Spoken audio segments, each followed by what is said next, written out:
Welcome to the Christine Upchurch Show, here live on KKNW AM 1150 in Seattle and Transformation Talk Radio around the world. And if you want to watch the video, you can get onto Facebook Live, either on Transformation Talk Radio page or Christine Upchurch professional page. Very grateful to have you here today. And I think you are going to be grateful you're joining us here as well, because, our guest today has had a fascinating journey. And before I introduce her, I want to say hello to the people behind the technology and introduce my cat, who apparently wants to be a part of this yet again. This is Luna when she appears. When you see a feline head, that's going to be my Luna. And I'd like to say good morning to Benny and Olivia. Hi, Benny. Hi there. You have like a little wildlife action going on there. I like it. I know. She's usually very, very calm, off in another place. But there have been a couple of guests, the past few months where she's said, hey, I want to be a part of this. Yeah, bring in the energy, bring in the cats, do what you got to do. Have your boys started school? They did. They started on a Wednesday virtually, which is nice because, I have the twins. So they are actually, in the previous shows, I discussed things about our kindergartner teachers moved up after their kindergarten year to fourth grade. So we're now with the same teachers from kindergarten. Now they're in fourth grade too, which is really convenient. So it's kind of like a job share type thing or schooling sharing, but it's really cool. They both get to kind of sit in the same class virtually for the most part. I got to separate them because, they're going to start elbowing each other. They're 9. So go figure. Twin boys. And I can't imagine virtually schooling twins. Oh my goodness. Well, yeah. Thankfully, like I said, they're in the same kind of classroom environment. So it should work out. I'm hoping. I'm optimistic. Good. And hello, Olivia. Thank you for facilitating TTR and the Facebook Live stuff. I appreciate it. Good morning, Christine and Luna. Anytime. Luna has settled down, so hopefully she won't make the kind of appearance she made on the Michael Tomlinson version of guest. I think everyone enjoyed that, though. You can always check out the podcast if you want, by the way. If you really want. It was amusing. It was amusing. And I'm really excited about our guest today. Somebody who's gone from quite the harrowing childhood to become a very successful actress and then to become a psychic medium. But before I introduce her and have her tell her amazing story and share some of her wisdom, we're going to go take a quick 60-second break. Stay tuned for the other side of this break while we tweak some technology. The vibration of change, that magical place where life shifts from struggle to ease, from stagnation to forward movement, from old ways of being to new ways of becoming. If you're like I am, it can be rather elusive to get there, but when you are in it, you feel it down to your very core, don't you? And it can positively affect everything in your life, from your relationships to your health and well-being, from your career path to your abundance, from the quality of that inner connection to the fullness of your self-expression. On the Christine Upchurch Show, we explore ways to get into that vibration of change with experts in the fields of consciousness, psychology, spirituality, health, healing, and science. Join me, Christine Upchurch, every Friday at 11 a.m. Pacific Time, 2 p.m. Eastern Time on KKNW AM 1150 and Transformation Talk Radio, and learn new ways to step into your vibration of change.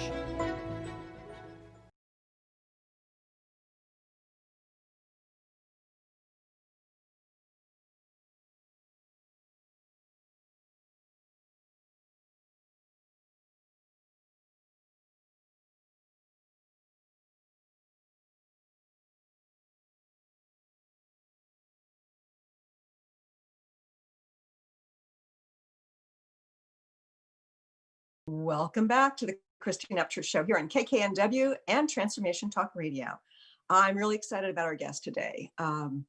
She is Marla Frees, and you're probably going to recognize her face because she's been on a number of television shows. You may have seen her performing on stage. She's had a very interesting background and career as a successful actress. And then she became a psychic medium, but it hasn't been an easy road. And she's got a fascinating journey to share with us today. She is a transformational psychic medium. And she spent 25 years as a successful TV and stage actress.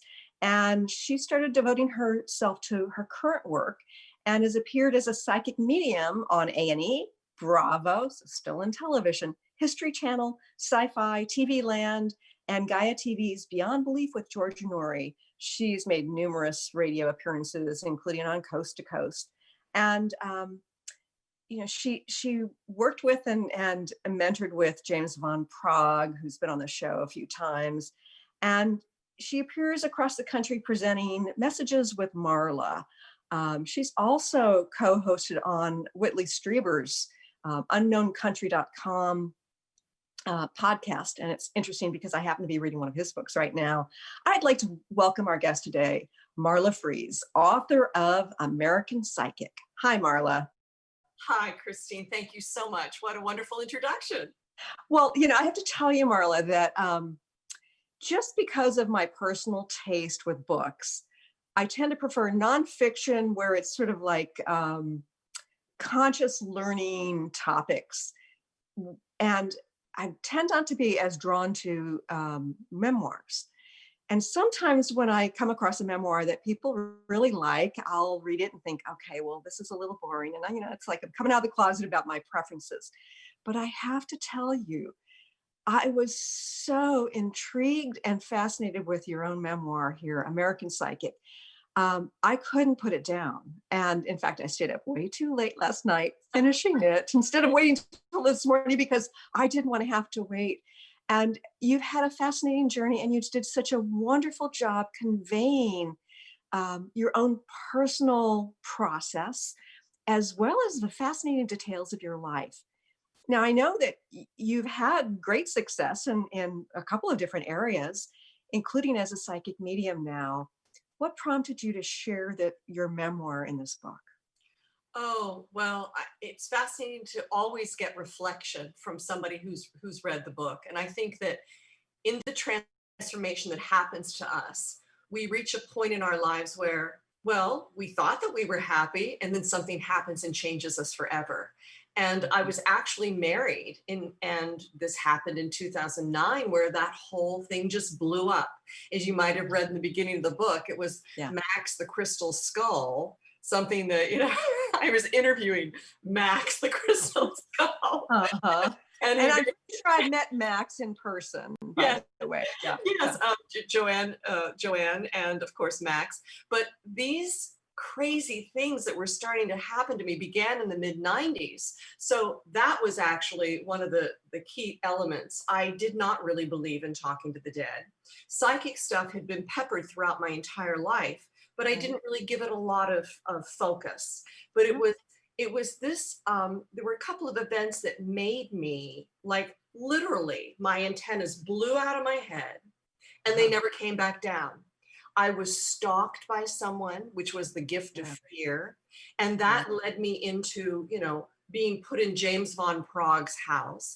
It was a miraculous series of events. And I think that writing the book was really to share my journey so that other people could go on that journey and go, well, if Marla's such a, dumb bunny, I can, and she survived, well, I can too. And also I think everybody has to share their truth. I remember Oprah Winfrey saying, telling the truth, sharing our truth is one of the greatest things you can possibly do for yourself. So that's what I did. It was the marriage that blew up and I had time and I needed to reflect. And that's what I wanted to do. And I think that it's not just about sharing our truth to witness it. It's about finally recognizing what our truth is on a self-awareness level. Because I think that although we put on a facade for other people, oftentimes we believe the facade that, we buy into this lie, and I'll put lie in quotes because it's not, it's really more of a hiding of who we truly are, right? And kind of shielding that from the world. But oftentimes we're not aware of what our personal truth is. So your journey not only is about sharing it with others, it's about your self-reflection and finding that truth within yourself. Right. It's been an anecdotal journey, and that's basically what the book is. But you mentioned something very interesting. I left acting in 2002 because I began this work. This all sort of blew up for me in the mid 90s. But Right. it was because of acting that I truly believed it saved my life. I had to pretend with my mother, and that was one of the hardest things for me to come to terms with as far as my own integrity for most of my life. It was in seeing her joy watching television, and that was pretty much the only thing that gave her joy. And I decided I would get into that box in the corner of the room and make sure that I could do something that would make her happy so that she would love me and not hurt me. And that's the child's voice. I mean, it was basically in kindergarten when I decided that that was going to be what I was going to do. And I manifested that, but of course that did not have the desired reaction that I wanted. It was just part of my journey to understand my own voice. And oddly enough, working as an actress, you have to listen to people. And listening to people opened the door for this new transformational work, which, as I said, I was highly skeptical of. Yeah. So reading about your childhood was painful for me because, first of all, to see from your own perspective as a child about how much you desperately wanted to please your mother, and this connection you had with your father, but your father couldn't be there completely for you. And you faced significant abuse from your mother. Can you share a little bit about your childhood? Because I think that there are a lot of people out there with dysfunctional childhood where there's been some sort of verbal abuse or physical abuse, sexual abuse. And I think it's rampant. And, I'd love to hear about your story and your perspective of how it's evolved. Well, that's one of the reasons I called my book American Psychic. I wanted the term psychic in there so I could really get people to have the conversation about what that was really about. And of course, I've been working through the science of that for the last 10 years, which I'll share with you. But the American part of this journey is that my father was a World War II veteran, and he had been blown up in blowing up Hitler's Siegfried Line in Germany. He came back to the States in a body cast in 45. So, and I was born in 58. So the dynamic of living under my father's nighttime terrors and daytime pain was something that I saw from the time that I was little. And he also medicated himself. And that's what many fathers did, of course, at that time, which basically made my mother crazy. And I think that whether the mental illness that she was suffering from made her so upset, but she could not titrate her own emotion. So here, neither could my father. And what veterans can, they come back from war and they're medicating. And of course, the mothers sometimes were doing the same thing, just in different ways. Sure. And she was miserable. And I think that, spiritually speaking, I heard the cries of my mother, and I decided to be born to that family. And which on the other side is probably a brilliant idea. Like, oh, good, well, this is going to be quite an adventure. But as a child, my goodness, what an experience! Yeah, as a child, I was pretty pissed. And, I had the concept of God very, very early, because I think that we do remember some parts of our former life or where we were before we were born. And Brian Weiss, who is, the father of past life regression and many lives, many masters, I had a terrific experience with him that changed my whole life around the fact that I must have made this choice. But getting here, so to speak, and seeing her pain, I became an armchair therapist, basically by the time I was 4, listening to her. And if I listened to her, that would give her an opportunity to express herself. And once she expressed herself, that would help. But in turn, when she was too wrapped up, I became the object of which she needed to act out her rage. Right. And, thank you for being so sensitive around this conversation. I think that's the reason that I call myself transformational, because I really did the work in order to heal that. And it's, you know, it's an ongoing journey. Sure.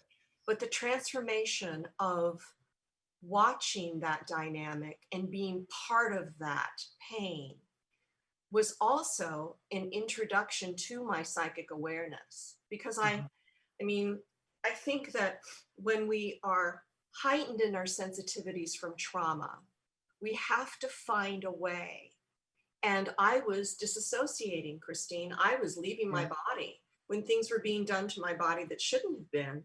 I was trying to get into the neighbor's house, and if they would let me in, you know, just of course they didn't see me. It was just my consciousness that was out there. And of course, years later, I realized that that would be one of the tools that I would use as a psychic, doing remote viewing or bilocating my consciousness to pick up information someplace else. But I do believe that those heightened sensitivities of having my cellular structure vibrated by being assaulted in the way that I was has made many of us so heightened in our sensitivities. That's why empaths are walking around with a pattern of narcissism and empath. You have people who are abusing you and broaching your boundaries all the time. And the real necessity of an empath is to find boundaries and help to stand up to that abuse. Yeah, I've been there, done that. And it's really about sort of, you know, they call it walking on eggshells, but it's really not a psychological thing as much as kind of like this energetic navigation, this sensitivity, like, is this person about to blow? Or, you know, do I need to stay away from this person? Or have I just said the wrong thing? Or, you know, am I saying the right thing to kind of sort of fill their love tank momentarily so that they, you know, it's complex. It's a lot to ask of a child, but there are gifts in it, aren't there? Yeah. And I think the thing that was the hardest was that I had to pretend with her because she had no capacity to hear my upset. So I would try and communicate with her, but that was met with gaslighting. Of course, you don't know as a child that that's gaslighting. Sure. And so I found the joy in the woodlands of Pennsylvania. And my father was a good provider, and we had a farm outside of town where I got to, you know, be in the woods with my horse and be in nature and have that experience with him that gave me my heart. My father was a deeply compassionate person that loved everyone, but he just still did not know how to navigate those emotions himself. Yeah. Yeah. And I think about your journey. There's so much about your journey that's fascinating, but one of the things is that you've been exposed in one way or another to murders. Yeah. You know, somebody you cared about, well, 3 people you cared about, including a couple of women who owned a diner, whatever it was. So when I think about this crazy navigation through your family situation and also getting exposed to some of the horrific things that can happen, do you see a purpose in having been exposed to those murders? Oh, yes, I do. Actually, you know, there's a whole thread throughout the book, basically, of everything that happened to me, which was the prerequisite to something that would later happen. And those 3 murders, it's very interesting. And I'm really thrilled that you wanted to go down this road to the sensitivity of the nature of the abuse, because those 3 murders are what actually helped me protect myself from my mother. When I was in 7th grade, one of the girls that I had just started, you know, sitting with in the high school, we were 7th through 12th was high school actually. Yeah.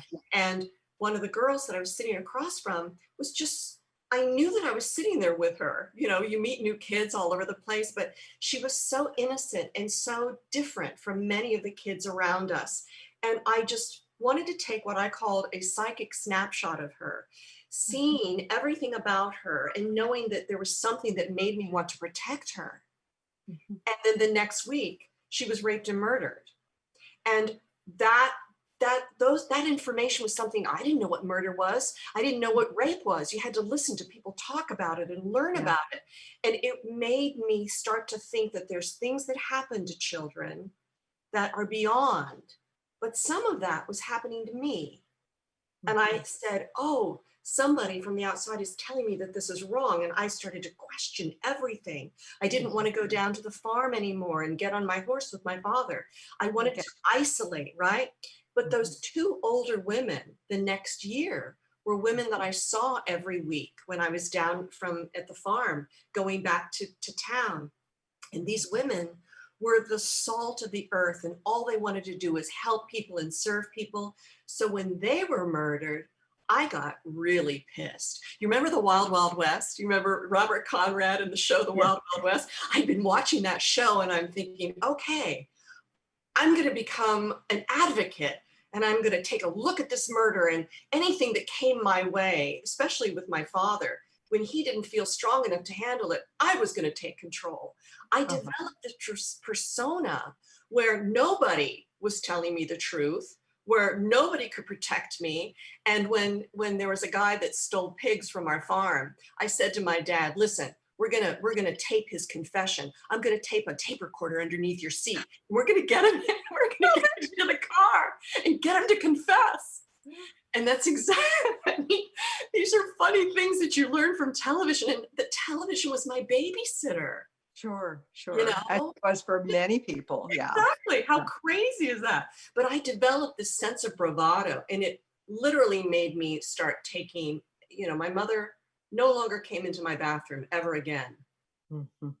Yeah. And that's a powerful scene when you talk about, opening your closet door so that you couldn't get in there. Yeah, I opened the closet door so she could not get into the bathroom because even though there were locks, she could pop them.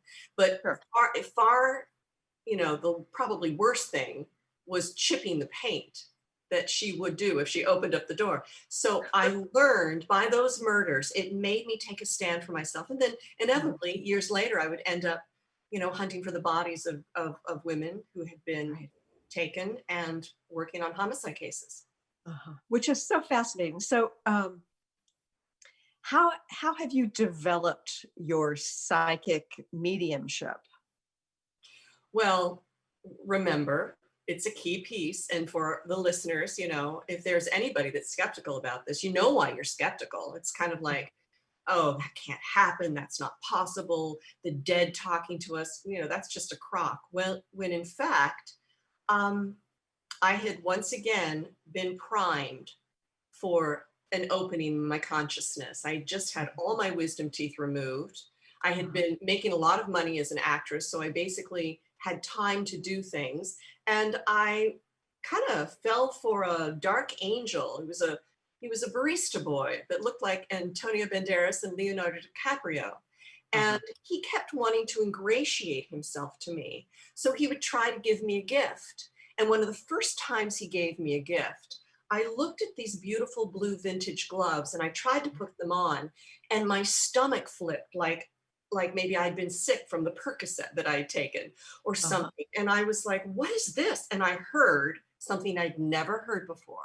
Because as a child, we always have a voice that sometimes will guide us. There are a couple of stories that in the book that I was guided to save myself.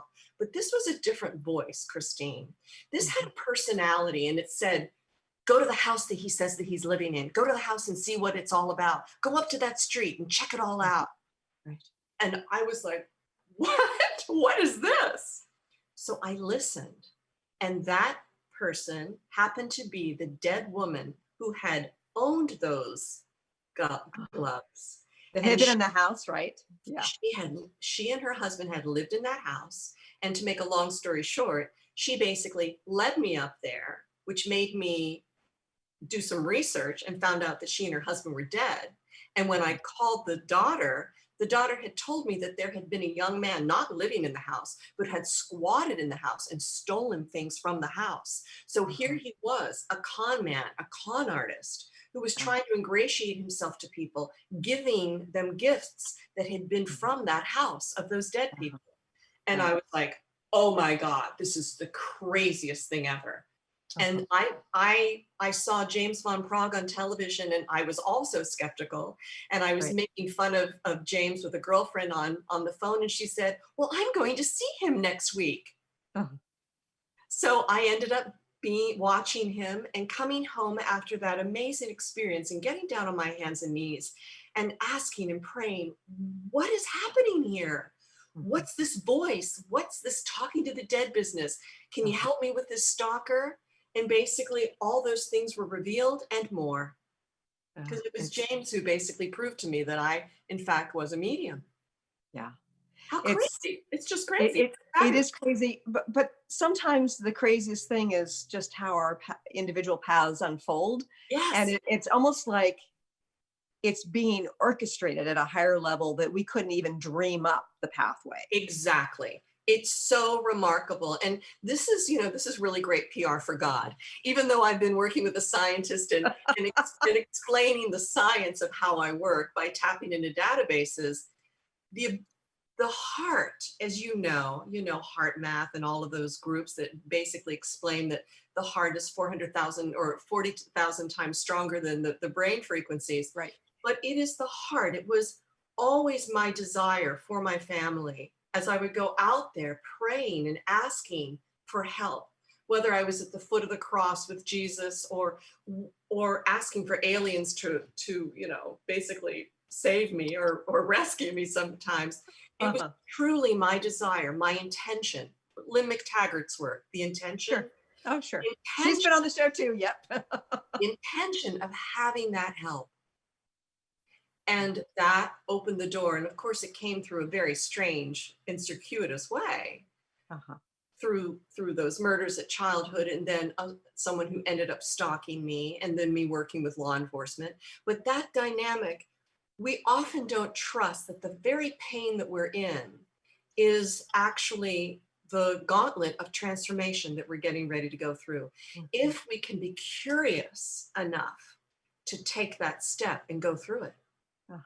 Yeah, such a profound message. And we need to go to a quick break, but when we return, I'm going to want you to share some of the stories of your mediumship and how it has transformed certain situations and individuals, but also talk a little bit about the science, because as a healer who's been a subject of scientific research, I love the scientific aspects of these things.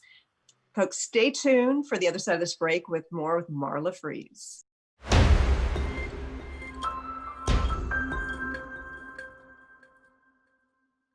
Welcome back to the Christine Upchurch Show here on KKNW, AM 1150 in the Seattle area, and Transformation Talk Radio around the world.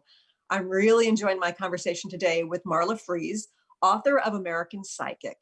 So Marla, there's so many stories of how your psychic ability, your mediumship ability has affected from police cases to individual lives. Can you share a story or two with us, please? Well, I think that when you're developing something, it's the things that happen that you just can't even imagine. I mean, my eyes get wide, Right. When this was first happening to me, one of the first situations is I was stuck in a taxi, and I was coming back from the airport, and I was really frustrated. I could feel that something was going to happen. It's that prickly sort of sense about me. And all of a sudden I was alerted to the driver, and I looked at his name, and it was Ukrainian or Russian or something. And I asked him how long he'd been here, and he didn't want to talk about that. He wanted to talk about his mother who had just died. And I'm like, oh, wow. I'm starting to see various things, which is one of the things that happened to me, which was shocking. I'm in that cab, and all of a sudden I'm in a little room where there is an ironing board with an iron and little mermaid sheets on a single bed. And I'm hearing, I'm so upset that he did not get the glasses from his wedding. She kept them, and I'm still very upset about that. Tell him I wish he had the glasses. And I'm like, I'm sorry, your mother's died? Well, let me ask you a question. Was her name Clarissa? And he said, yes. And I said, Clarissa's telling me that she's so upset that you didn't get the glasses when you divorced your wife. And he goes, I know, they were my mother's glasses. Now he was talking about glasses like that. And I said, well, I'm one of these people that do this. Can I talk to you about this? And he said, sure. And I said, well, she shows me that these sheets, these like little mermaid sheets. He goes, yes, I have little mermaid sheets.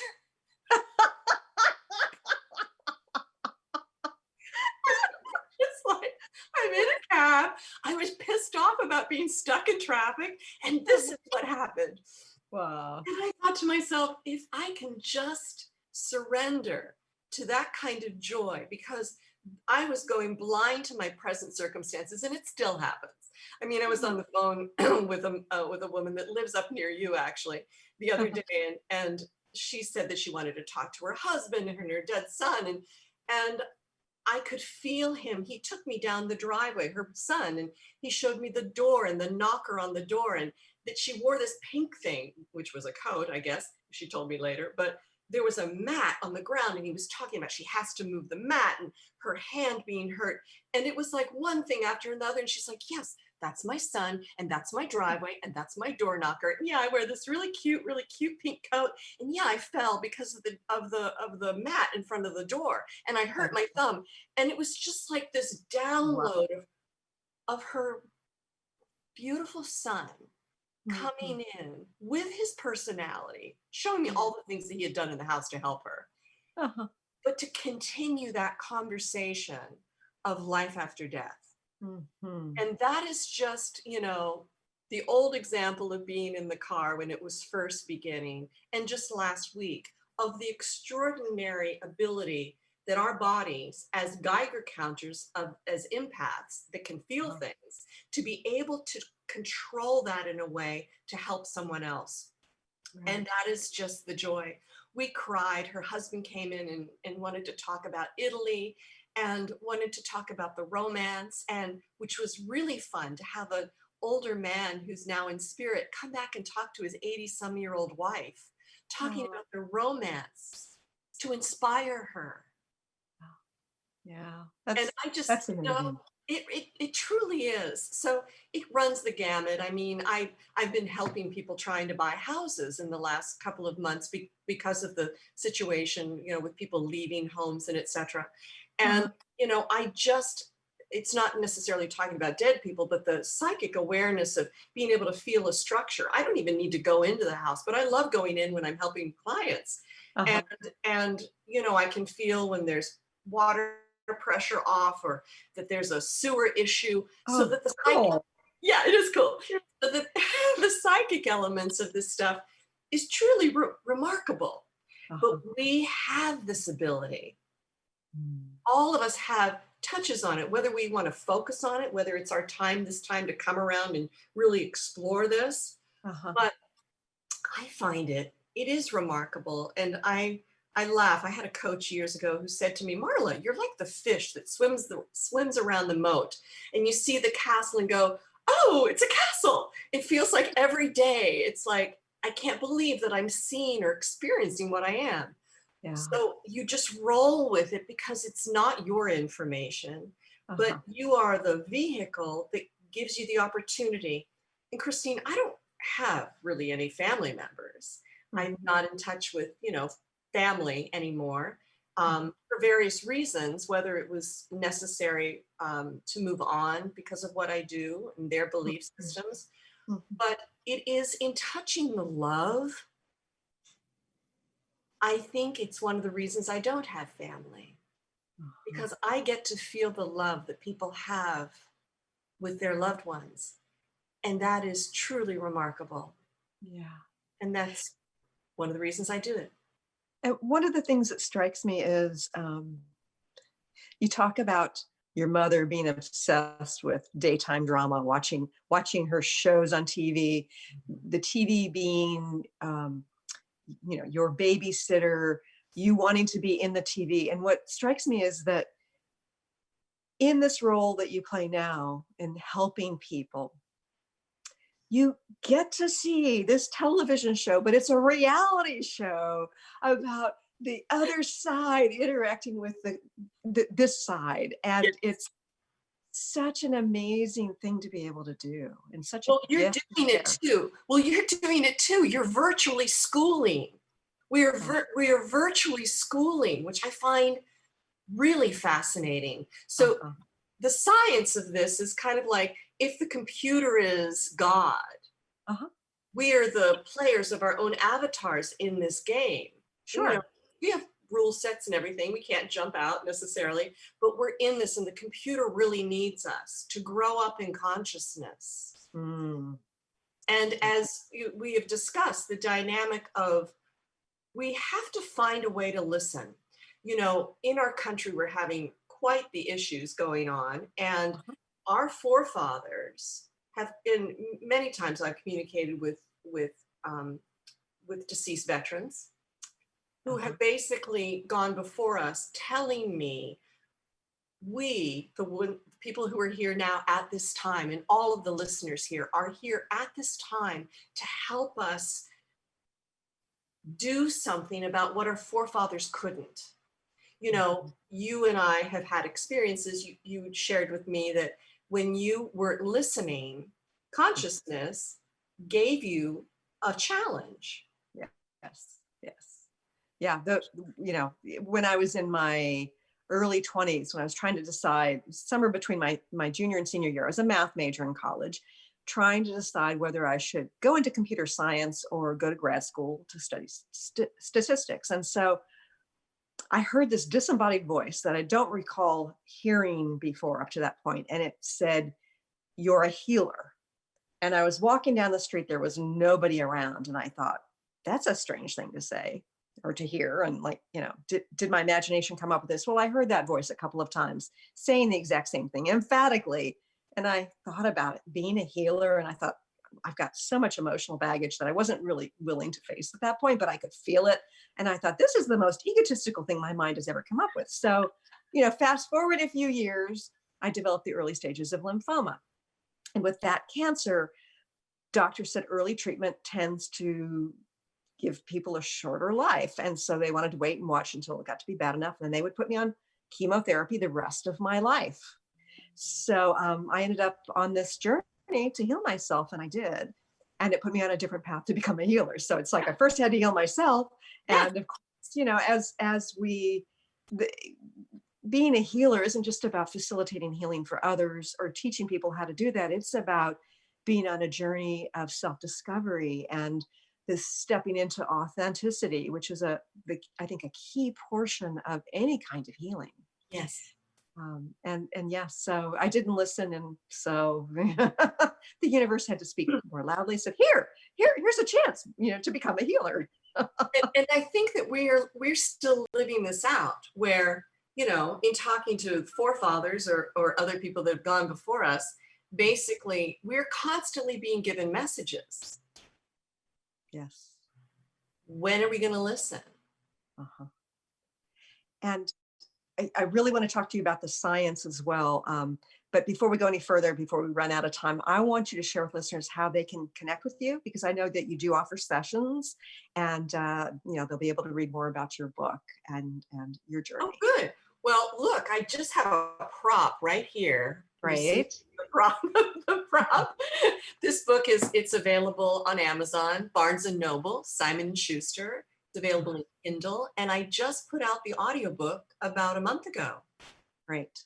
So, and your website is? Well, AmericanPsychicBook.com. Basically talks about what the book has been doing and everything. You can order the book in that way, but that will also click you to my old website, which I really need to reboot, but it's the marlafrees.com, which basically will take you to the contact form and just fill it out and mention that you found me here, that listeners found me here. And that's the best way to communicate with me.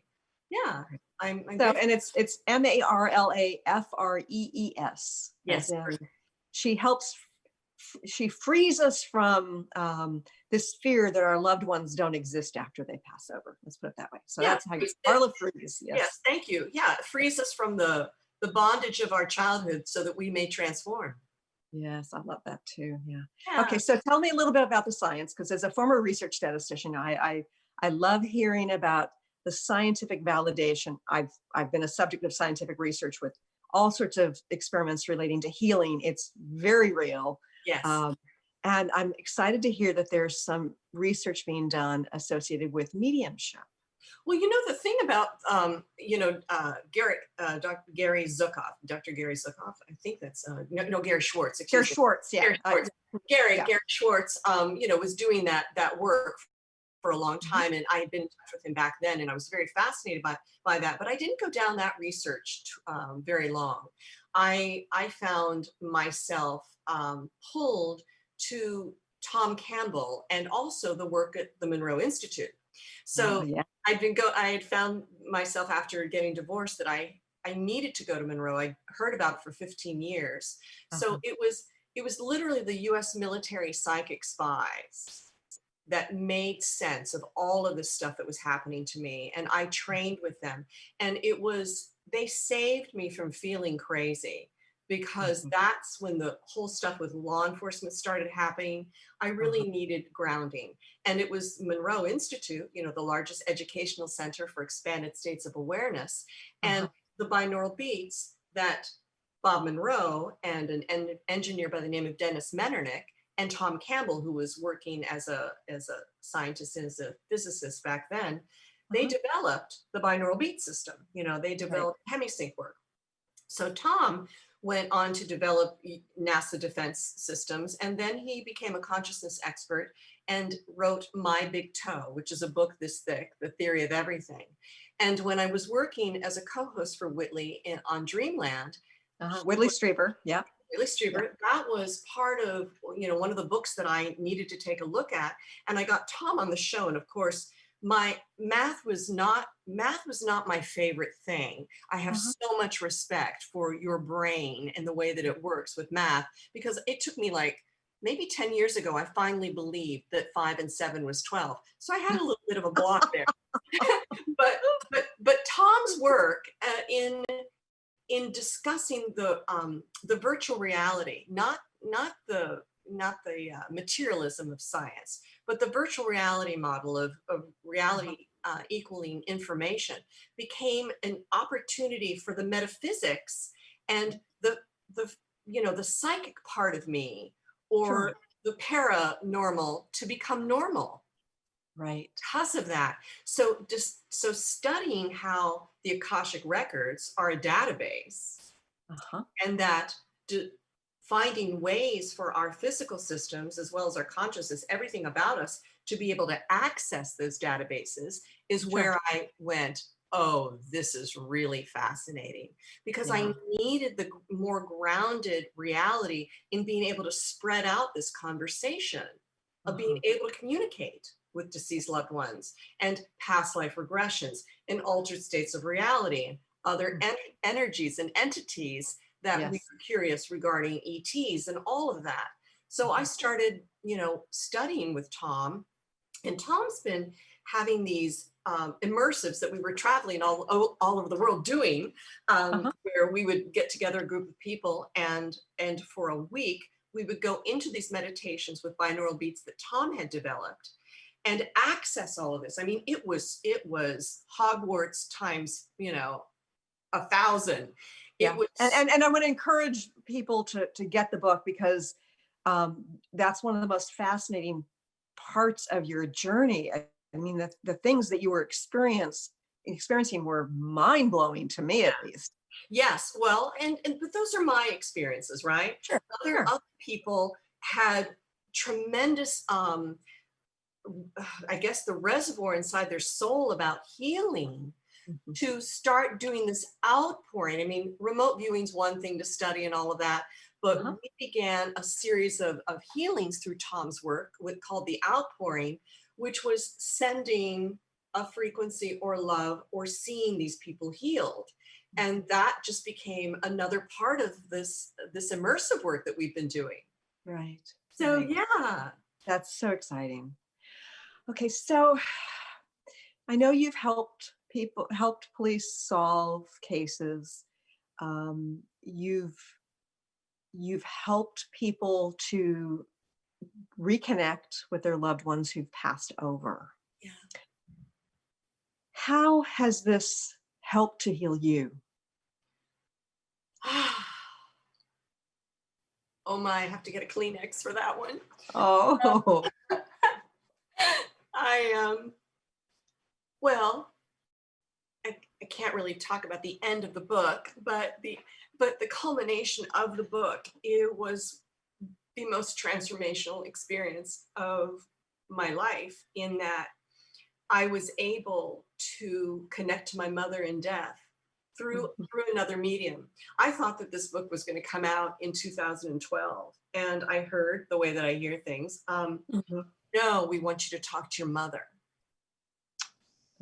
So it's been in the whole book is this incredible journey of, it was me, but learning these things all the way along, and understanding the whole aspect that death or hell can be a construct, and that people can keep themselves in that on the other side, and that our prayers and our love for them can shift them.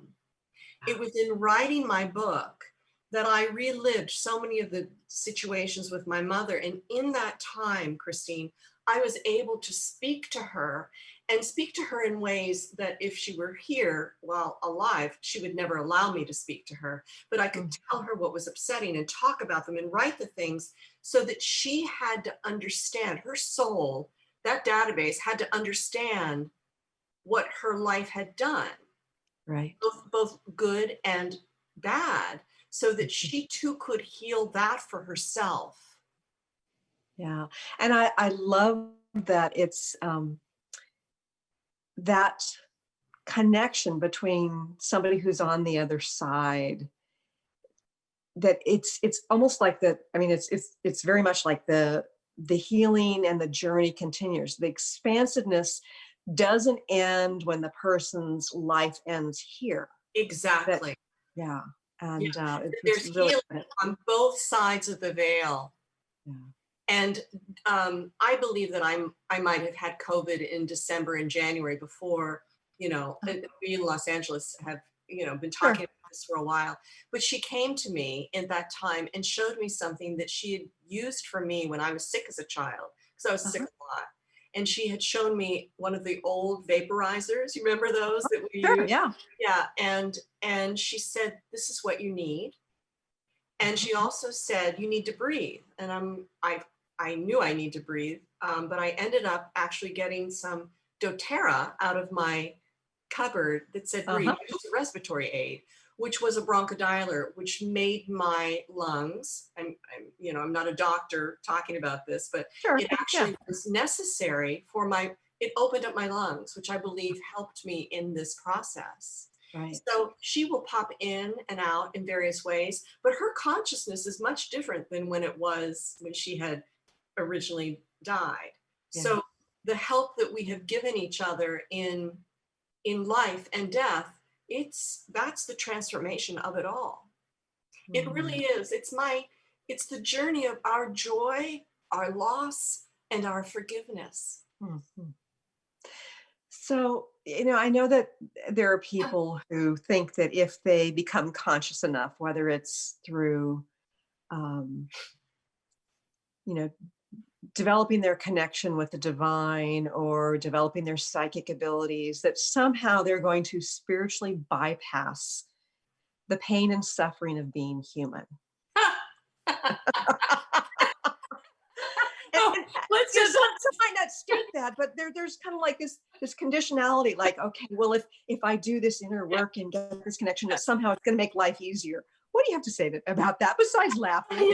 I remember a client of mine writing me, and she said, I probably need to see you again or talk to you again, because when I don't listen to you, all this crap starts happening, and I go through all this stuff, and I basically, said, look, I'm able to help you see the probability factors of your life. I can see if you choose to go down this path that this and this and this might happen. I keep trying to help you, detour that for yourself. But she was too stubborn to not listen to her own guidance. You know, if you're thrown in jail, that's a really good wake-up call. Or if you get sick, it's a really good wake-up call. Or if you get a car accident, those kinds of things rattle you to give you an opportunity to move forward. So you and I both, you know, you had to have lymphoma in order to shift your perspective. Right. You know, we're in a pandemic.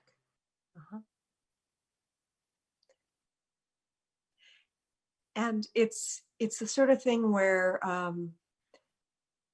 the challenges, from my perspective, not only offer us personal growth, but it offers us the opportunity to see truth in a different way.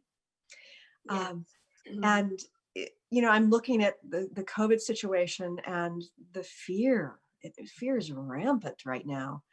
And when I started letting go of my fear, it opened my eyes to things in a very different way. Anyway, this has been a fascinating conversation. I could talk to you for hours. Yes. We've run out of time, but I just want to mention your book again. Listen, folks, if I say after, you know, I have to read, you know, at least 75 to 100 books a year. And when I say I highly recommend a book, I mean it. American Psychic, and you can go to americanpsychic.com. Marla.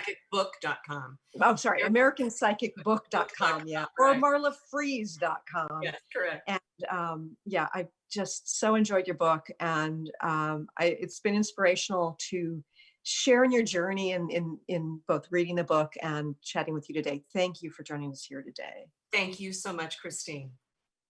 And thank you all for joining us here today. I look forward to talking to you again soon. Thanks so much for tuning in today. If you'd like to empower yourself to step further into your vibration of change, please visit my website at christineupchurch.com, where you can learn more about my insights, upcoming events, and private sessions.